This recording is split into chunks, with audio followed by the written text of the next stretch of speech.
Perkenalkan, nama saya Gusti Ayu Larasati. Perkenalkan, nama saya Joda Widianata. Perkenalkan, nama saya Muhammad Iqbal Hidayatullah. Perkenalkan, nama saya Mary Marwan. Perkenalkan, nama saya Putri.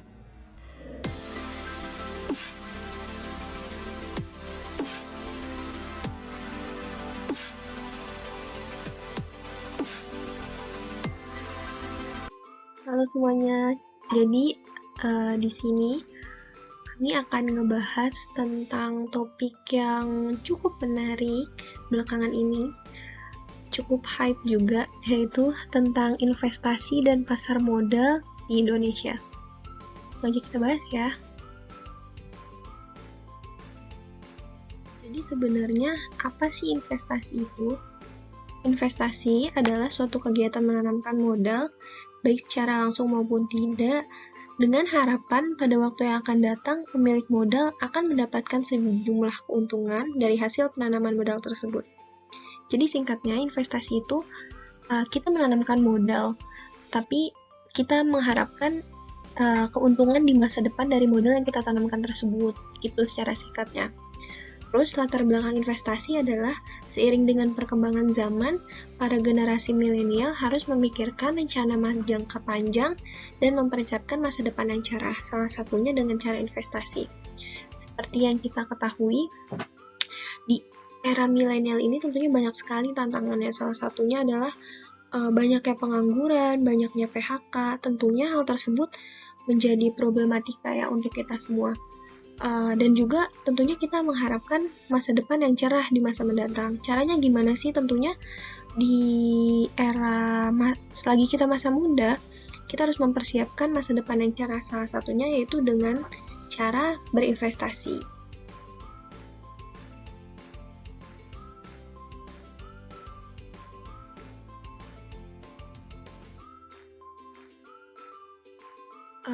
Dan alasan kenapa sih kita sebagai generasi muda gitu harus melek investasi gitu. Mengapa kita harus berinvestasi? Yang pertama adalah inflasi. Alasannya, inflasi itu proses meningkatnya harga secara umum dan terus-menerus, atau dengan kata lain merupakan proses menurunnya nilai uang secara terus-menerus. Seperti yang kita ketahui, harga-harga di pasar ini setiap tahun pasti selalu mengalami peningkatan. Sebagai contohnya, di sini ada gambar keranjang analoginya. Pada tahun 2000, dengan uang 100.000 kita bisa mendapatkan belanjaan yang begitu banyak gitu. Tapi di tahun 2021 dengan nilai uang yang sama, tapi kita hanya mendapatkan belanjaan yang sedikit. Artinya setiap tahunnya harga-harga kebutuhan pokok dan harga-harga barang lain itu terus meningkat. Jadi barang yang kita dapatkan pun makin sedikit gitu. Yang kedua, alasan kita untuk berinvestasi adalah untuk meningkatkan aset. Dengan berinvestasi, kita berharap aset yang kita punya di masa sekarang itu akan meningkat di masa depan, dengan keuntungan-keuntungan yang kita peroleh nantinya, gitu. Dan yang ketiga, alasannya adalah untuk mempersiapkan dana darurat. Tentunya setiap orang pasti mempunyai kebutuhan yang mendesak, apalagi dana darurat gitu. Kita nggak akan pernah tahu kebutuhan apa yang akan kita butuhkan gitu ke depannya. Oleh karena itu kita perlu berinvestasi agar kita mempunyai dana darurat jika sewaktu-waktu kita membutuhkannya. Selanjutnya, jadi di sini ada gambar burger Big Mac dari McDonald. Seperti yang kita lihat, pada tahun 1997, harga untuk satu buah Big Mac hanya sebesar 4.600 rupiah. Sementara di tahun 2021, harganya melejit tinggi gitu ya, meroket tinggi, jadi sekitar 36.000 untuk satu buah Big Mac. Harga ini yaitu per Desember 2021. Artinya, selama 24 tahun, inflasi atau kenaikan harga dari Big Mac itu sebesar 682%, atau sekitar 28% per tahun. Cukup tinggi ya. ini juga bisa menjadi gambaran gimana sih inflasi itu terjadi. Setiap tahunnya harga Big Mac ini terus-menerus mengalami peningkatan sebesar 28% ini. Baik, pembahasan selanjutnya kita akan membahas investasi itu akan kita arahkan kemana sih? Nah, setidaknya ada dua sektor nih teman-teman. Yang pertama adalah sektor keuangan, yang kedua adalah sektor non-keuangan. Nah, sektor keuangan kita bisa arahkan kepada perbankan, ataupun pasar uang, ataupun pasar modal. Misal seperti saham, investasi, obligasi, dan lain sebagainya. Nah, misalnya sektor non-keuangan, kita bisa investasikan kepada barang komoditas, ataupun dari sektor real, misalnya seperti rumah, ataupun dalam bentuk emas. Nah, kedua sektor tersebut memiliki keunggulan dan kelemahannya tersendiri nih teman-teman. Nah, oleh karena itu, sebelum kita ingin memulai investasi, kita harus menganalisis terlebih dahulu yang sekiranya cocok dengan passion yang kita miliki. Dan kita pelajari nih teman-teman terkait investasi yang kita jalankan tersebut. Nah, pembahasan selanjutnya kita akan membahas tentang stigma tentang saham. Nah, setidaknya ada 3 stigma nih teman-teman yang akan kita bahas. Yang pertama, stigma tentang saham itu adalah saham itu atau investasi itu mahal. Nah, stigma menyesatkan yang satu ini sebenarnya sudah banyak dan mengakar di masyarakat dan turun-menurun nih teman-teman. Nah, investasi yang ada di dalam benak masyarakat itu adalah investasi saham yang membutuhkan banyak modal dengan jumlah yang sangat besar. Bahkan, pada umumnya, masyarakat cenderung beranggapan bahwa investasi saham hanya diperuntukkan bagi orang-orang yang ekonominya menengah ke atas. Padahal saat ini banyak loh teman-teman investasi jenis saham yang dapat dimulai dengan hanya Rp100.000 saja. Nah, stigma selanjutnya itu adalah investasi saham itu bodong. Nyatanya, investasi saham itu aman loh teman-teman, karena sudah terbukti diawasi oleh OJK atau Otoritas Jasa Keuangan, yang mana perusahaan tidak berhak untuk mengambil uang sepeser pun dari kita sebagai investor. Dan yang ketiga adalah investasi saham itu judi. Nah, fatwa Majelis Ulama mengenai saham menyebutkan saham itu tidak sama nih teman-teman dengan judi. Dalam fatwa tersebut disebutkan bahwa transaksi saham syariah di pasar perdana saham menggunakan akad syariah musahamah. Jika saham syariah yang ditawarkan ke publik berasal dari saham portable, itu adalah boleh dilakukan nih teman-teman. Oleh karena itu, jangan takut-takut untuk memulai investasi. Nah, selanjutnya kita akan membahas tentang ada beberapa alasan mengapa saham itu layak untuk diinvestasikan. Nah, setidaknya ada 4 alasan nih teman-teman. Yang pertama adalah capital gain. Nah, jika berinvestasi saham, kita tentu akan mendapatkan imbal hasil yang relatif lebih tinggi dibandingkan dengan investasi lainnya.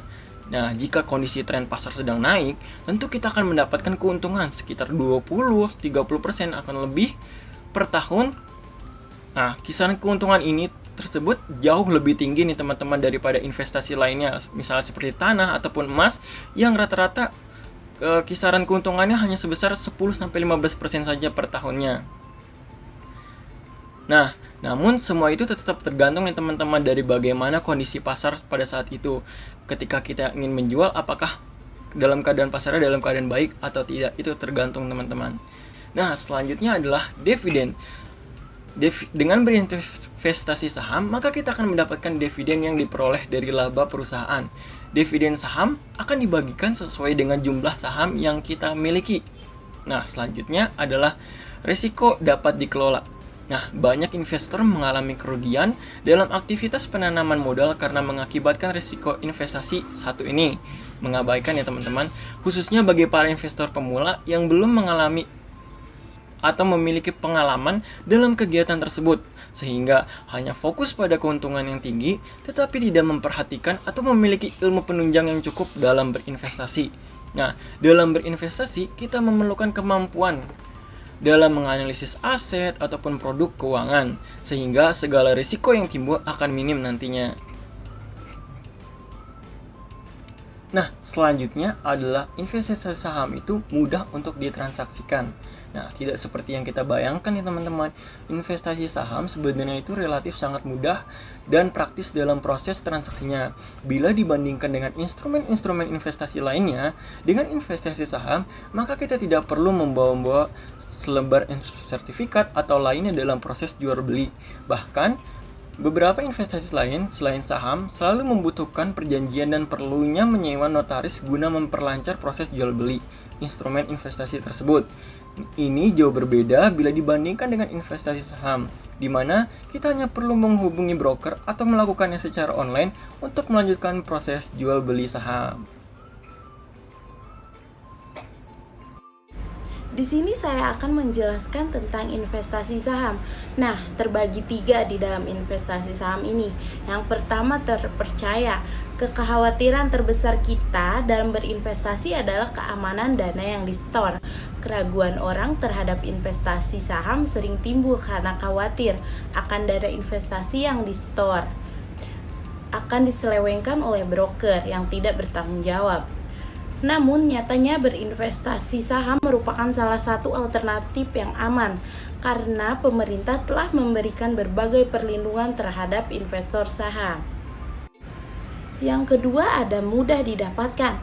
Jika ingin membeli saham, maka tidak perlu untuk datang ke kantor bursa. Di zaman yang serba digital ini, kita dapat melakukan segala transaksi di rumah saja, cukup dengan budget handphone ataupun laptop yang kita miliki. Yang ketiga, harga terjangkau. Banyak orang beranggapan bahwa investasi saham itu hanya dilakukan oleh orang yang kaya dan memiliki banyak uang. Nyatanya dengan uang 100.000 kita sudah dapat berinvestasi saham. Selanjutnya, apa itu pasar modal? Pasar modal itu adalah memperuntukkan pihak yang membutuhkan dana jangka panjang dengan pihak yang membutuhkan sarana investasi pada produk keuangan yaitu saham, obligasi, reksadana, dan lain sebagainya. Analogi pasar modal ibaratnya seperti mall, yaitu pengelola mall sama dengan OJK, BEI, KPEI, KSEI. Toko perusahaan itu seperti efek, broker, pialang. Pembelinya itu seperti investor, produknya itu adalah emiten. Selanjutnya ada struktur pasar modal. Nah, di sini tuh ada 4 bagian. Yang pertama LPS, Bank Indonesia, Dewan Komisioner OJK, Kementerian Keuangan. Otoritas Jasa Keuangan bidang pengawasan pasar modal. Ada 3, yaitu KPEI atau Clearing Pinjaman Efek Indonesia, yang kedua BEI, Bursa Efek Indonesia, yang ketiga KSEI, Konstruksi Sentral Efek Indonesia. Nah, di bawahnya itu ada perusahaan efek, yaitu penjamin emisi, manajemen investasi, perantara perdagangan efek. Yang kedua ada lembaga penunjang, yang diantaranya ada konstodian, badan administrasi efek, wali amanat, pemeringkat efek, penilaian harga, perlindungan dana pemodalan, BAPMI. Yang ketiga di sini ada profesi, penunjang, akuntan, konsultan hukum, penilaian efek, dan notaris. Yang keempat ada emiten, perusahaan publik dan reksadana. Yang kelima adalah permodalan, institusi retail. Tugas OJK dalam pasar modal. Tugas OJK dalam pasar modal adalah melakukan pengaturan dan pengawasan terhadap kegiatan jasa keuangan di sektor perbankan, sektor pasar modal, dan sektor industri keuangan non-bank atau IKNB. OJK dibentuk dengan tujuan agar keseluruhan kegiatan di dalam sektor jasa keuangan terselenggara secara teratur, adil, transparan, dan akuntabel, mampu mewujudkan sistem keuangan yang tumbuh secara berkelanjutan dan stabil, dan mampu melindungi kepentingan konsumen dan masyarakat. Tujuan pendirian: menyelenggarakan perdagangan efek di pasar modal Indonesia yang teratur, wajar, dan efisien. Pemegang saham BEI adalah perusahaan efek yang telah memperoleh izin usaha sebagai perantara pedagang efek, disebut sebagai anggota bursa atau AB. BEI secara resmi didirikan pada tanggal 13 Juli 1992. BEI adalah satu-satunya penyelenggara perdagangan efek di Indonesia. BEI wajib menetapkan peraturan mengenai keanggotaan, pencatatan, dan perdagangan. BEI wajib mempunyai satuan pemeriksa yang bertugas menjalankan pemeriksaan berkala atau pemeriksaan sewaktu-waktu terhadap anggotanya serta terhadap kegiatan bursa efek. BEI bekerja sama dengan DSN MUI dalam mengembangkan investasi syariah di pasar modal Indonesia. Pembayaran ganti rugi kepada pemodal dengan menggunakan dana perlindungan pemodal dilakukan jika pemodal telah mengajukan permohonan ganti rugi kepada penyelenggara dana perlindungan pemodal sesuai dengan peraturan OJK nomor 4A5 tentang penyelenggaraan dana perlindungan pemodal. Batasan paling tinggi untuk setiap pemodal pada satu kustodian dalam rangka pembayaran ganti rugi kepada pemodal dengan menggunakan DPP 100 juta rupiah. Batasan paling tinggi untuk setiap kustodian dalam rangka pembayaran ganti rugi pemodal dengan menggunakan DPP 50 miliar rupiah. Ganti rugi atas nilai aset pemodal yang hilang tidak mencakup nilai kerugian atas perkiraan nilai investasi masa datang. Sebelum kita mulai untuk berinvestasi, ada kalanya kita mengetahui langkah-langkah dalam berinvestasi di pasar modal. Ada 8 langkah berinvestasi di pasar modal. Yang pertama, pahami tujuan investasi. Tujuan investasi ini akan menentukan lamanya waktu kita berinvestasi. Apakah untuk biaya pendidikan atau persiapan pensiun atau mungkin untuk persiapan menikah. Perlu kita ketahui, semakin lama kita berinvestasi, maka hasilnya akan semakin maksimal. Sebaliknya, bila waktu investasinya hanya sebentar, kita harus memilih produk investasi yang resikonya kecil. Yang kedua, kenali profil resiko. Perlu kita ketahui, di pasar modal itu banyak produk investasi. Oleh karena itu, dalam kita memilih produk investasi ini, kita harus kenali resiko-resiko di dalamnya. Jangan sampai kita salah memilih investasi yang akhirnya kita rugi. Itu jangan sampai. Yang ketiga, pelajari alternatif investasi. Selain saham, di pasar modal itu banyak investasi lain seperti reksadana, ETF, obligasi, dan juga sukuk. Kita bisa memilih investasi-investasi tadi sesuai kemampuan dari diri kita masing-masing. Yang ketiga, pahami tingkat resiko produk investasi. Produk investasi memiliki tingkat resiko yang sebanding. Jangan sampai kita salah dalam memilih produk investasi.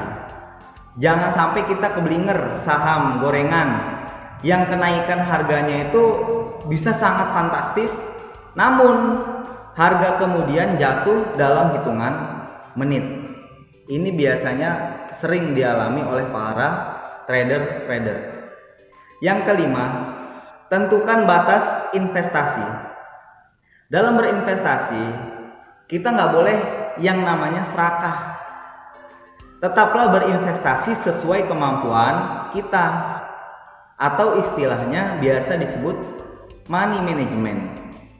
Jangan sampai kita berinvestasi dengan cara berhutang.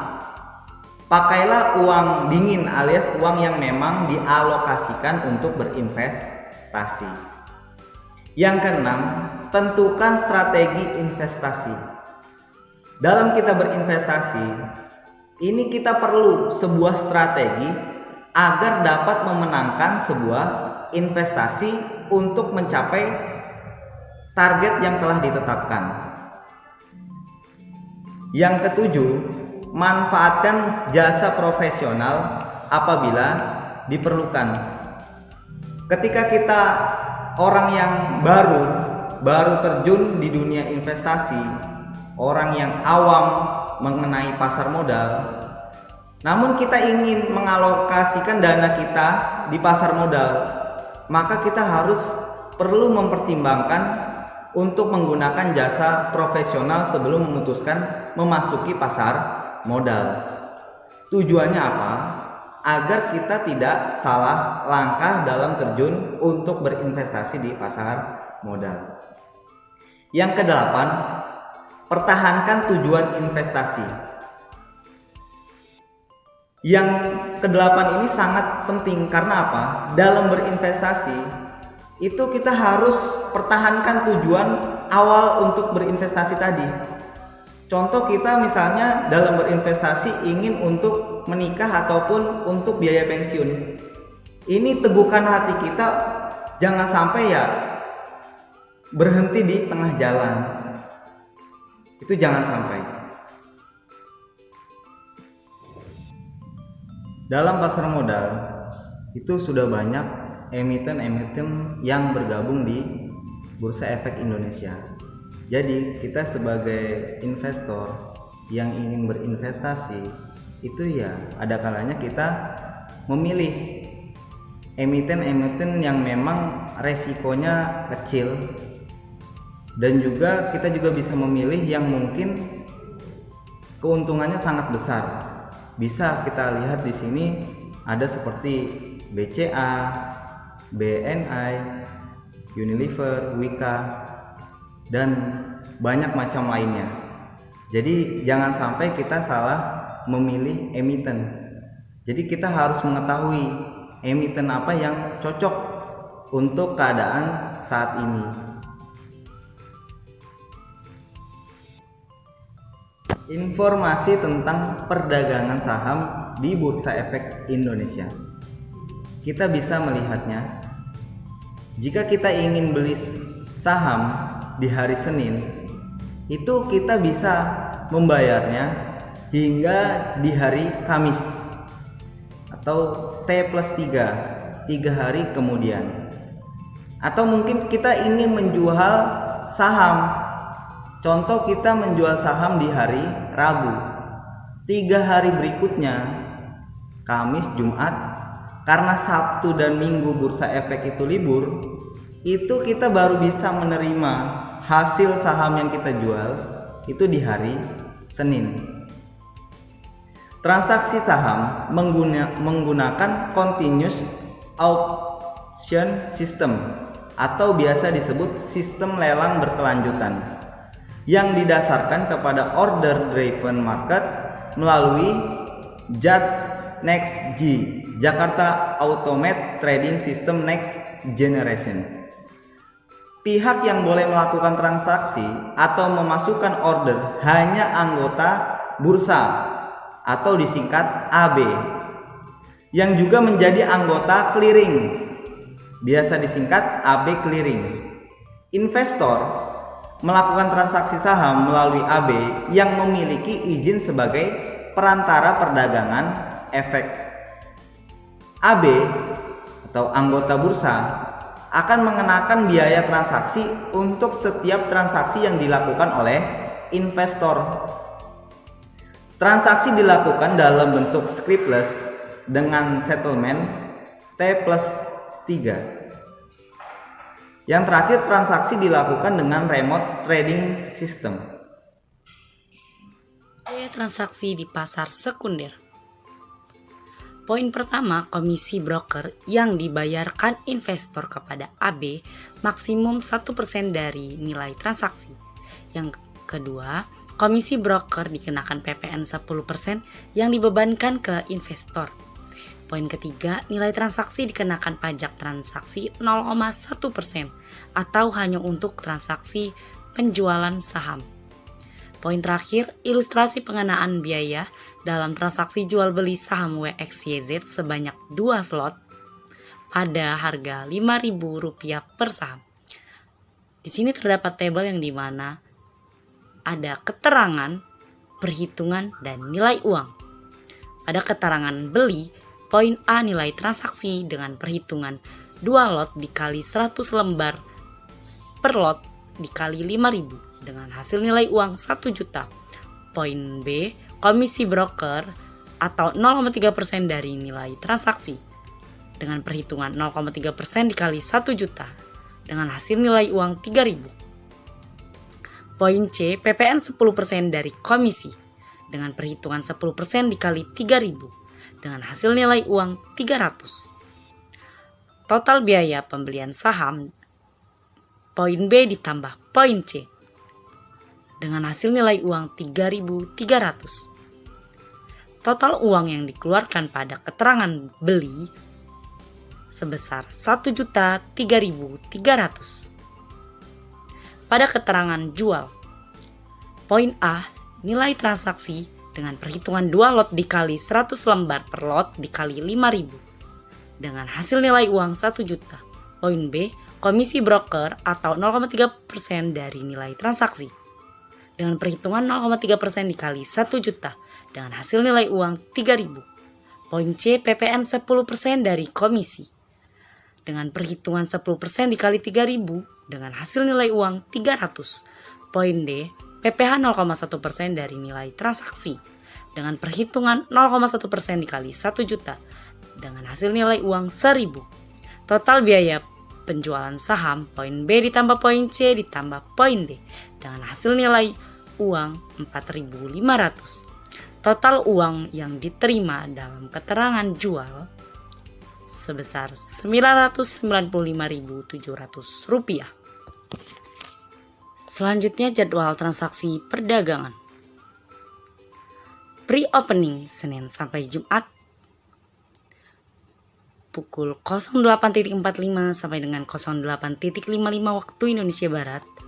AB dapat memasukkan order jual atau beli, namun tidak ada transaksi yang terjadi. Pada pukul 08.55 sampai dengan 09.00 waktu Indonesia Barat, berdasarkan harga order jual atau beli yang dimasukkan, sistem JATS akan menetapkan opening price saham. Pada trading season, Senin sampai Kamis dan Jumat. Sesi pertama, Senin sampai Kamis pukul 09.00 sampai dengan 12.00 waktu Indonesia Barat. Dan hari Jumat di sesi pertama 09.00 sampai dengan pukul 11.30 waktu Indonesia Barat. Sesi kedua Senin sampai Kamis pukul 13.30 sampai dengan 15.49 waktu Indonesia bagian Barat. Di hari Jumat sesi kedua pukul 14.00 sampai dengan 15.49 waktu Indonesia bagian Barat. Pre-closing Senin sampai Jumat pukul 15.50 sampai dengan 16.00 waktu Indonesia bagian Barat. AB dapat memasukkan order jual atau beli namun tidak ada transaksi yang terjadi. Pukul 16.00 sampai dengan 16.05 waktu Indonesia bagian Barat, berdasarkan harga order jual atau beli yang dimasukkan, sistem JATS akan menetapkan closing price saham. Pada pros trading Senin sampai Jumat pada pukul 16.05 sampai dengan 16.15 waktu Indonesia bagian Barat, order dimasukkan pada harga closing price dan transaksi terjadi berdasarkan time priority. Akses via ATM. Pengembangan fasilitas akses. Fasilitas akses terintegrasi dengan jaringan ATM yaitu Bank Permata, Bank Mandiri, Bank Sentral Asia, Bank Simniaga. Berikut tampilan akses via ATM. Pada menu umum yaitu terdapat Di bagian kiri registrasi akses KSEI. Lalu bagian kiri yang kedua terdapat informasi saldo efek.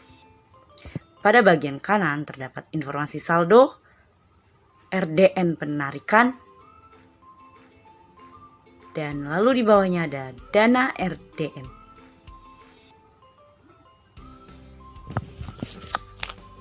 Selanjutnya bank administrator RDN.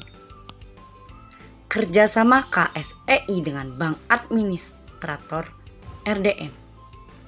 Terdapat Bank BCA, Bank Simniaga, Bank Mandiri, Bank Permata, Bank BRI, Bank BNI, Bank Sinarmas, Bank Syariah Mandiri, Bank BJB, Bank OCBC NISP, Bank BTN, dan Bank Syariah Indonesia.